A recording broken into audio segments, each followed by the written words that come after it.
Natasha has been struggling this morning. She was going to do our land acknowledgement and speak at the beginning of our agenda. Oh, there, I can see you now. Can you hear me? Yes. Okay. All right. Would you introduce yourself? Systems, and I'm very sad that I missed the start.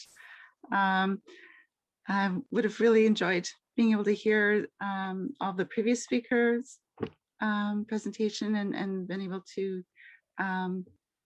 do the land acknowledgement as I was asked, and perhaps share a bit of a teaching as to what that is actually based on, because most people don't understand what that is.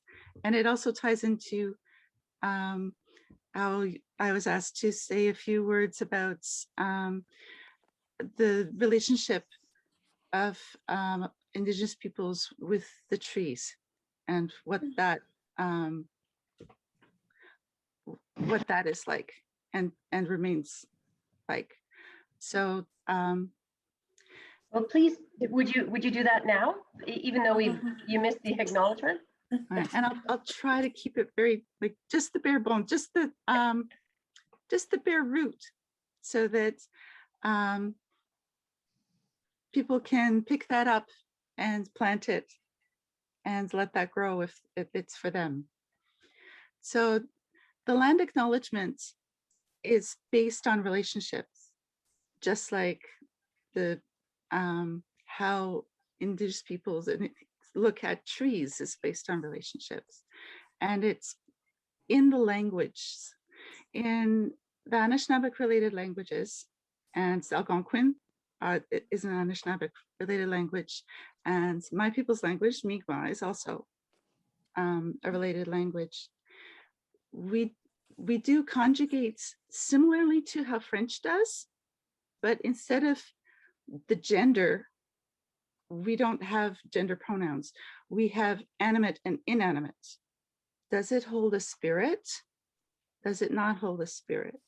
But just like how English and now French is starting to acknowledge that there's some gender fluidity, we completely get that, because in our language, animism is fluid. Something can have a spirit in some instances and something cannot have a spirit in others. So a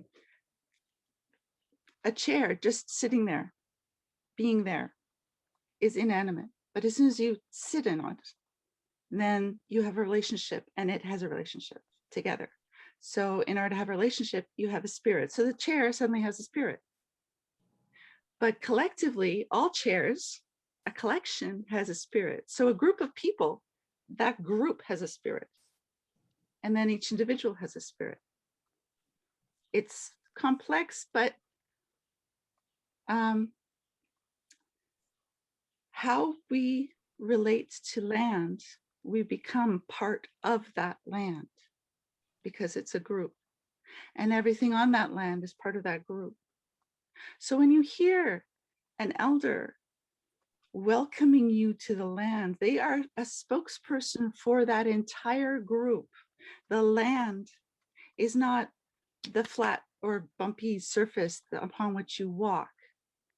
The land is the animate being that you are part of. So a land acknowledgement is stating your relationship to that being and to all the parts of the being that individually have spirit. So when you are welcomed to a land, then it is an acknowledgement that you are there.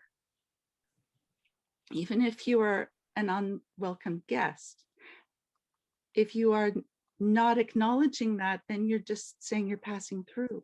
If all you're doing in a land acknowledgement is saying this was the original territory of these peoples, then all you're doing is saying that you're just passing through. It doesn't mean anything more than that to you. So a land acknowledgement from a traditional land acknowledgement from a Mi'kmaq person who I was born here, I was raised here, mostly here. My daughter was born here and she was partially raised here. I live here, I work here, I grow my food here. I tend the property I live on and the farm plot where I grow food, and out on the land I go picking. Much of my food comes from here. My work is based here. My community is, I've been adopted into Algonquin families here. I have aunties and uncles. I have nieces and nephews and nibblings.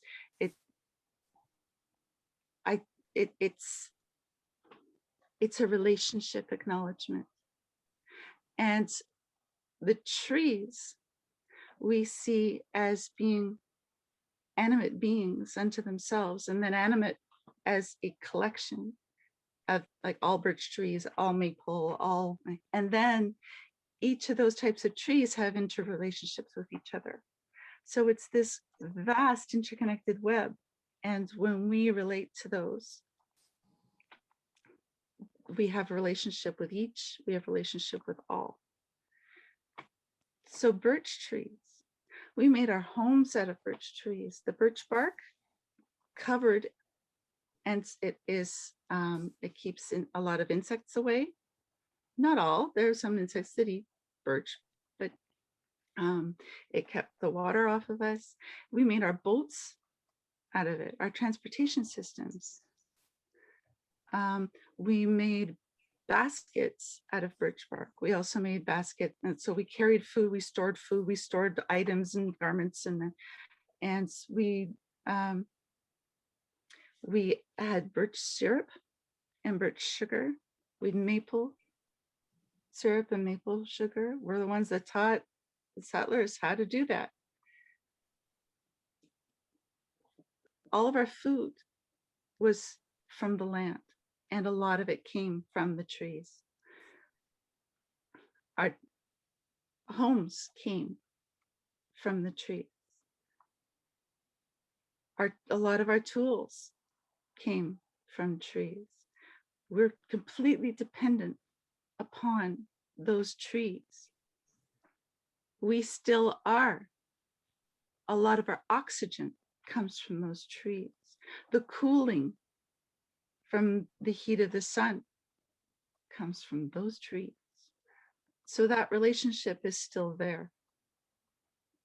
A lot of us still enjoy maple syrup. That's a relationship. Each time we have some, we are relating to that tree. So a Thanksgiving includes those beings. So if you want to relate to the land, if you want to be part of the land, allow those roots to grow through gratitude. Be grateful for the shade. You notice you're sitting in the shade and how lovely it is. Gratitude to the tree that is providing that shade, and gratitude to everything it's connecting to and that's keeping it alive. And you look to see how you can help that continue. Gratitude for the maple syrup that you're pouring over your breakfast. Gratitude to the apple trees when you eat an apple, or cherry, or peach. So, or if you're looking at a beautiful basket, gratitude to the birch or the ash that the basket came from. So, miigwech w'aliak for my being able to share these things. I'm grateful for everyone who will take those up and tend those teachings and let them grow and connect with them. And I'm very grateful to be here, to be able to share these things. And I'm grateful for everyone's interest in the Tree Canopy and in helping us all live here in a healthy and good way. Thank you, Natasha.